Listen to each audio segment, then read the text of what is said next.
Arestado ang isang drug personality sa ikinasang joint buy-bust operation ng mga operatiba ng Provincial Drug Enforcement Unit 10, Misamis Occidental at Clarin Municipal Police Station sa Clarin, Misamis Occidental. Kinilala ni Police Major Alvin Tamayo, OIC ng Clarin Municipal Police Station, ang suspect na si alias Dodong, 43 taong gulang at residente ng nasabing lugar.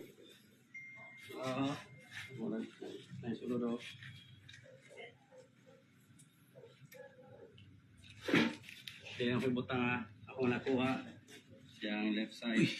Sa ikinasang operasyon ng mga operatiba bandang alas 4 ng hapon ay nakuha ang mga pakete ng hinihinalang shabu na may bigat na 4.8 na gramo at isang 500 peso bill na ginamit bilang buy-bust money at iba pang mga non-drug items. Naharap sa kasong paglabag sa RA 9165 o Comprehensive Dangerous Drugs Act of 2002.